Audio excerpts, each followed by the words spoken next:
So good evening. Tonight's video is a recreation of Harriet Quimby's flight to be the first woman to fly across the English Channel. This was April 16th in 1912. She flew from Dover and her intended landing place was Calais in France. She didn't quite make it, she landed on the beach, but we'll get into that later.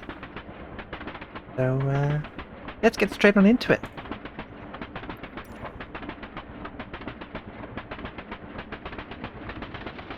Hey, get that engine going.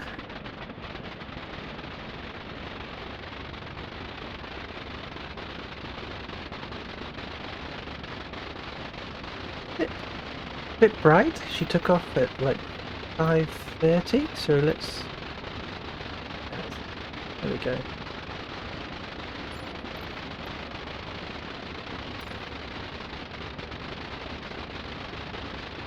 There we go, that's better. Okay, and... chocks away.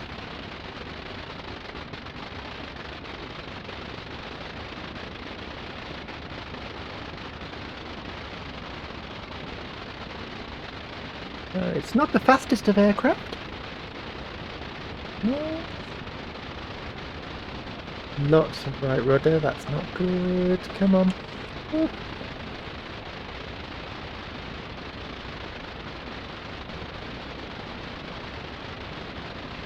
There we go. But we're up. That's okay.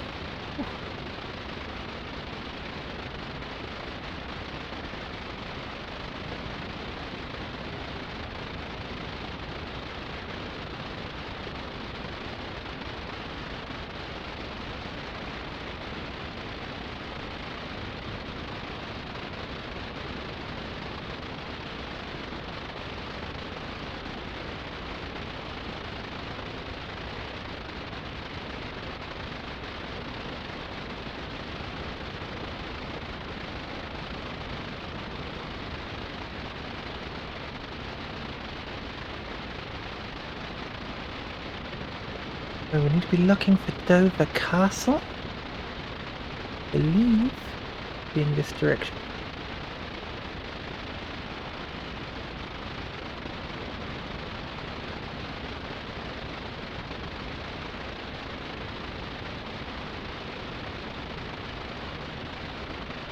Incredibly simple aircraft, there really wasn't much to it.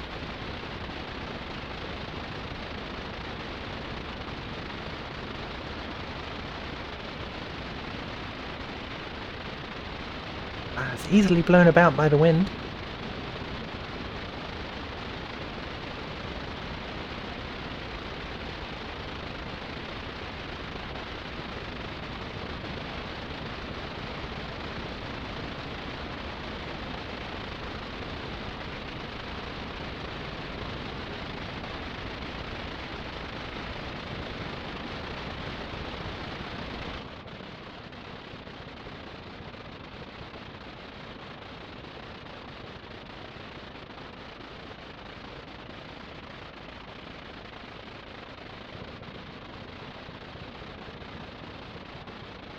Okay, the castle is directly ahead in the distance. In fact, we can already see France from here.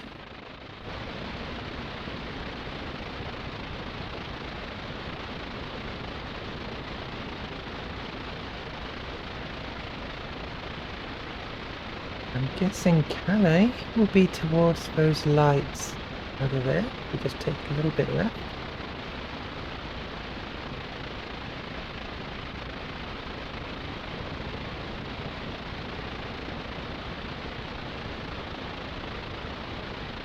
Now this aircraft has absolutely nothing, no flaps.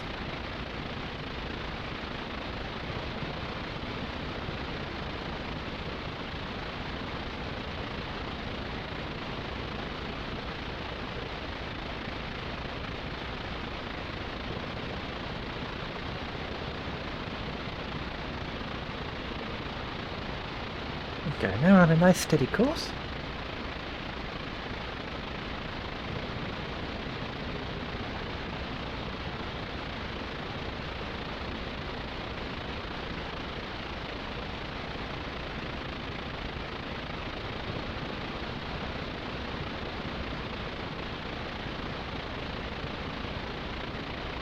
The castle down there?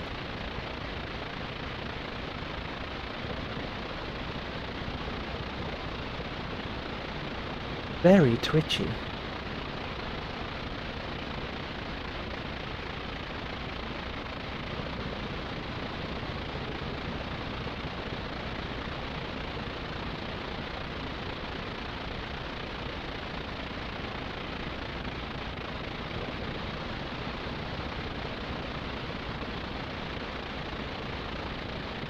Interesting camera angles available.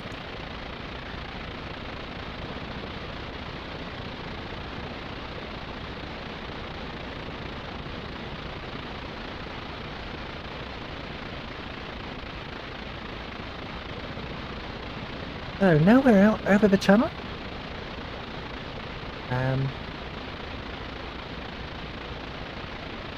Rather than just have me tell you about this flight, I thought I'd let you hear Harriet Quimby's own words. I found this source An American Girl's Daring Exploit, Leslie's Illustrated Weekly from May 16th, so a month later. Yeah. Here we go. It was a cold 5:30 a.m. when my machine got off the ground. The preliminaries were brief. Hearty handshakes were quickly given. The motor began to make its 1200 revolutions a minute, and I put up my hand to give the signal of release. Then I was off.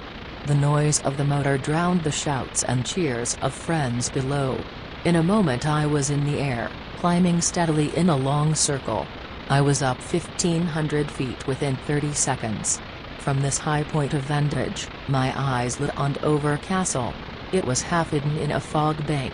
I felt that trouble was coming, but I made directly for the flagstaff of the castle, as I had promised the waiting mirror photographers and the moving picture men I should do.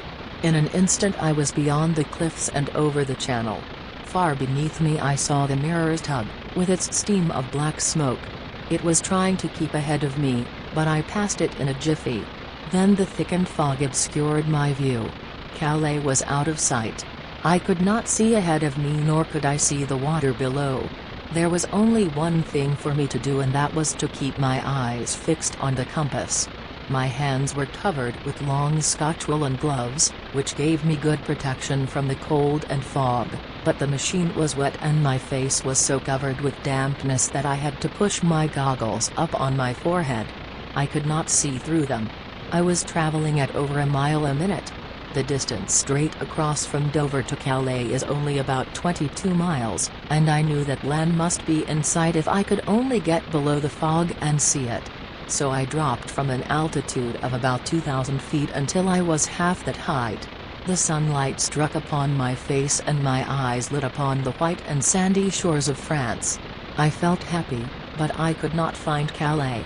Being unfamiliar with the coastline, I could not locate myself. I determined to reconnoiter and come down to a height of about 500 feet and traverse the shore. Meanwhile, the wind had risen and the currents were coming in billowy gusts. I flew a short distance inland to locate myself or find a good place to alight. It was all tilled land below me, and rather than tear up the farmers' fields I decided to drop down on the hard and sandy beach. I did so at once, making an easy landing. Then I jumped from my machine, and I was alone upon the shore. But it was only a few moments. A crowd of fishermen, men, women, and children, each carrying a pail of sandworms, came rushing from all directions toward me. They were chattering in French, of which I comprehended sufficient to discover that they knew I had crossed the channel. These humble fisherfolk knew what had happened. They were congratulating themselves that the first woman to cross in an aeroplane had landed on their fishing beach.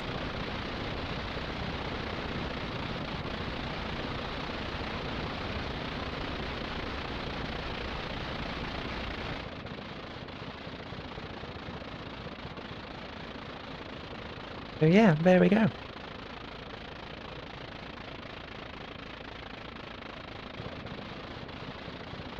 Sadly, just 3 months later, after this flight, she died in a tragic accident whilst flying. believe she was flying a similar aircraft, which I believe it was also a Blériot, but it was a twin-seater, and this time she had a passenger. The nose pitched sharply down, and they were both thrown out of the plane, and sadly fell to their deaths, and the plane glided down and landed in mud. He was just 37.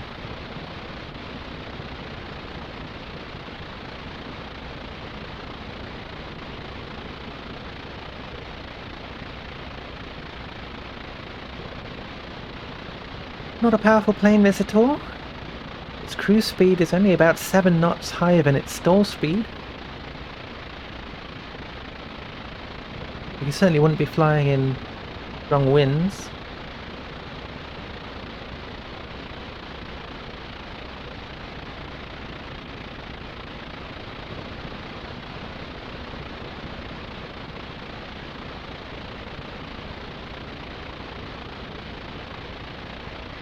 Get nice and steady.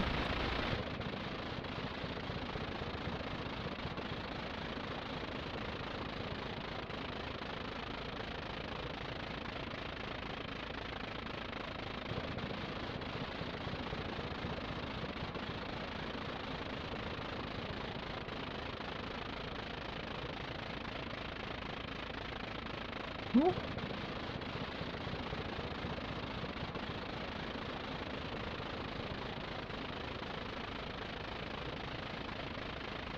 Bit of a gust there. Yeah. Nice to have the lights of Calais as a reference.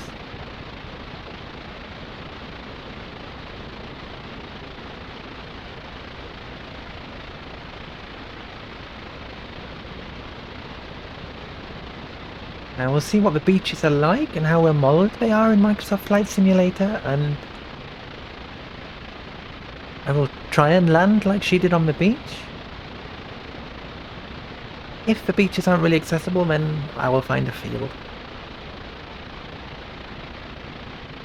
But it must have been an amazing experience.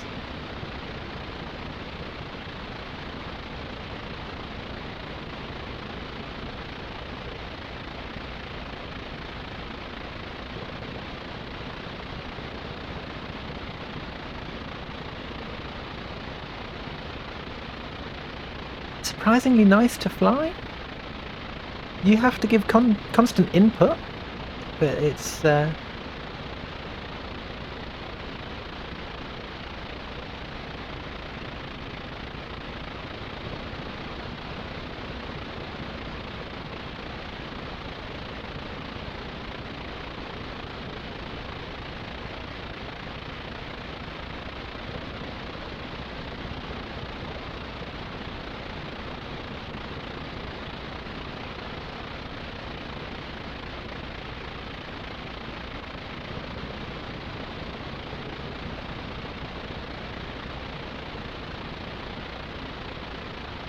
genuinely not sure what that is.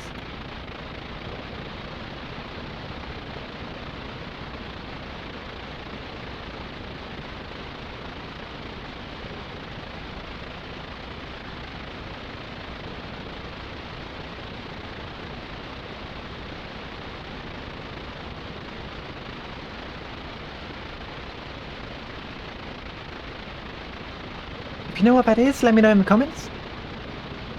If not, I'm going to Google it and find out.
It looks like a tall ship down there. That looks like big sails, unless I'm mistaken.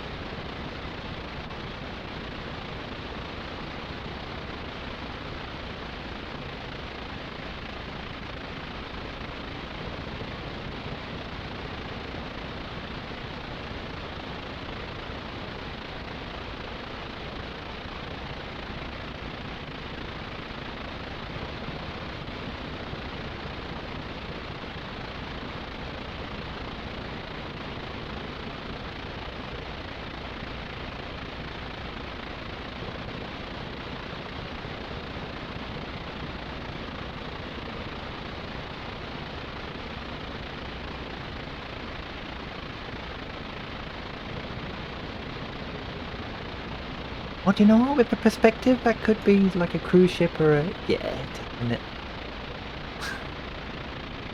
Shame. An old tall ship would have been nice.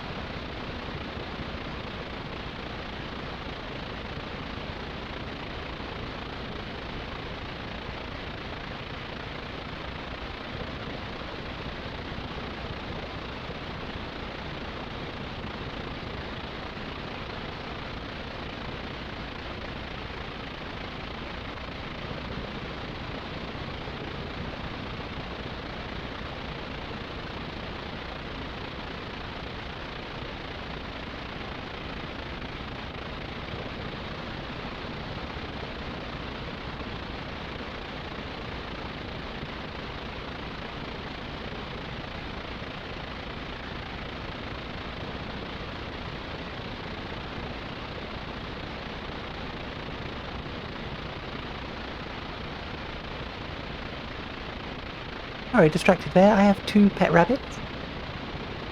Schneegleckchen and Bun Bun. Hello. You wanna come play?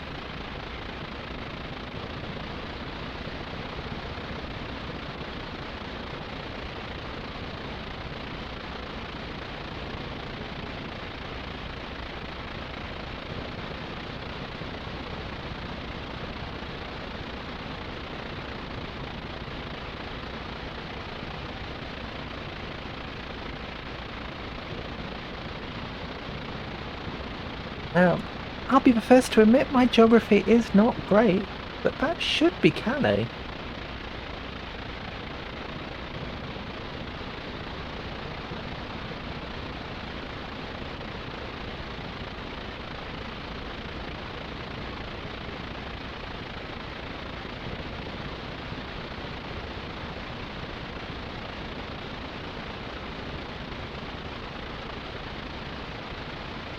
Well, I'm not going to cheat, I'm going to land, and then I'll open the VFR map and see whether or not I'm miles away.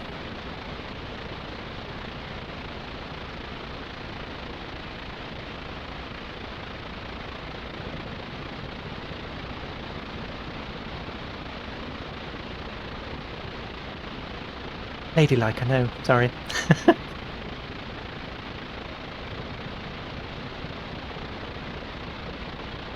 Hopefully the microphone didn't pick up all the crack with the joints.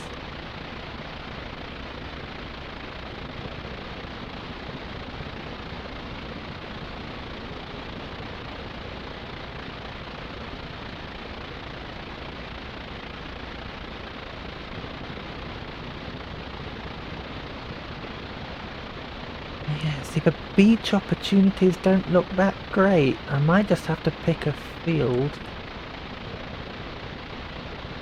Go for it. That looks quite nice, but we're still quite far out, so let's have a look. We'll just get a bit nearer. This has more than enough fuel for this journey, so it's not like we've got any pressing time issues.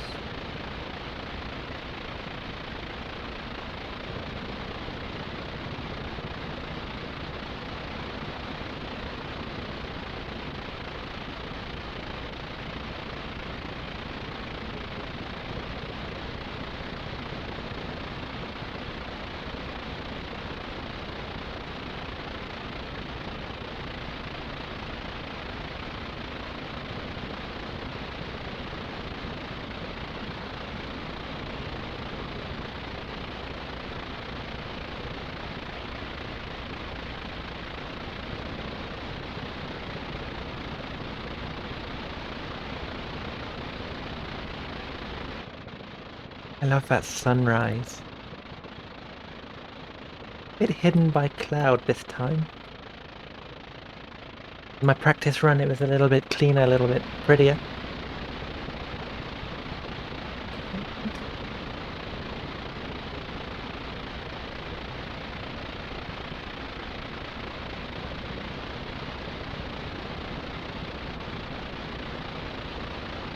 Gently.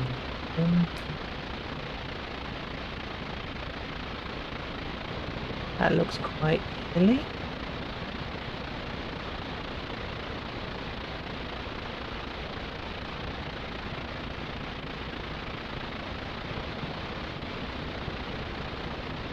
Shame I can't set it so that the tide is out.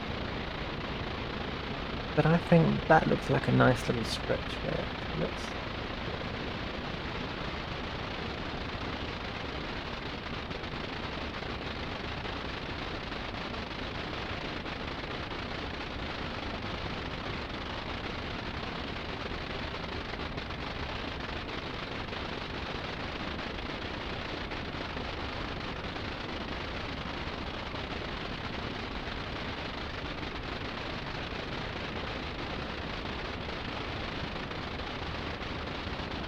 Increase the throttle a little bit.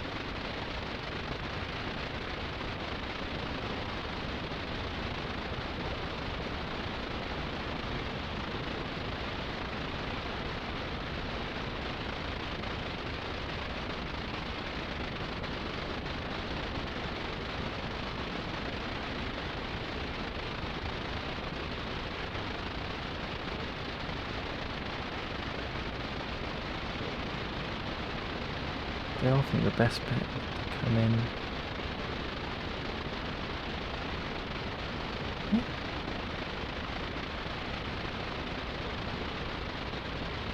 Don't freeze.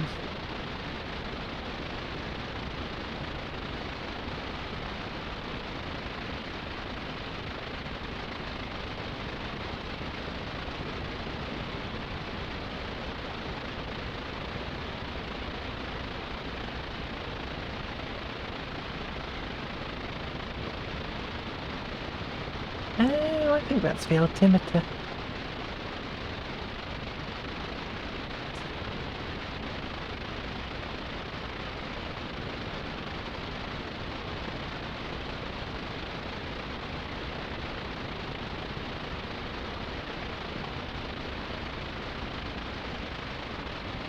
Looks like it could be flat enough. Let's just have a quick look over the right side. Go.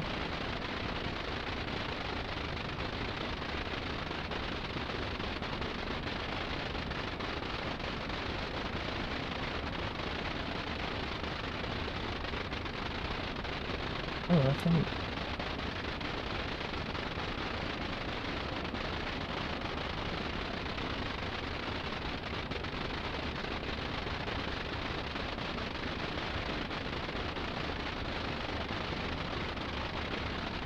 I think that looks more appealing.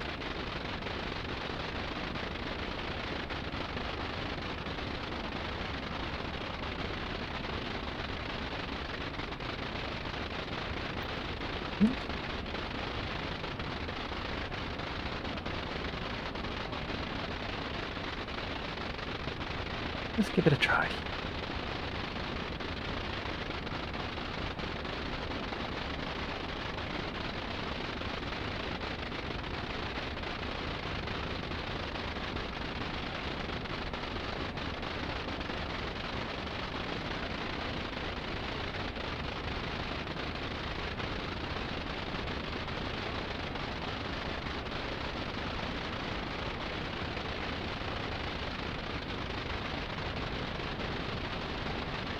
Come down low over those trees.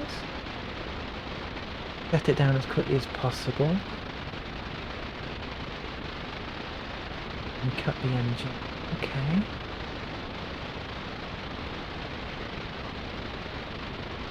Sorry, I keep leaning forward. Okay.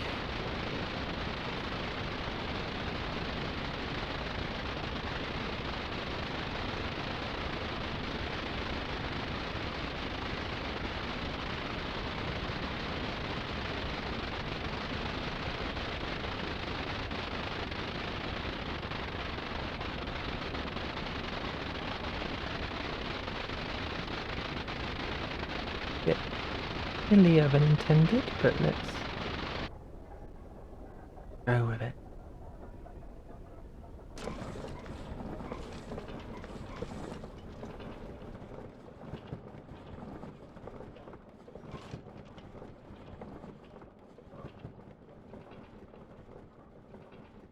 Yeah, we did it!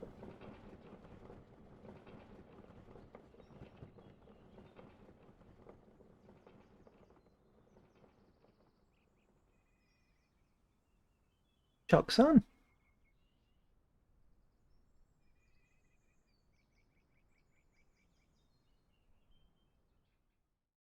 There we go. Thank you very much. I hope you enjoyed that. Please feel free to leave comments. Any other videos you'd like to see. And of course, as always, don't forget to like, subscribe, and click the notification bell. And please consider donating if you'd like. Thank you very much. See you next time.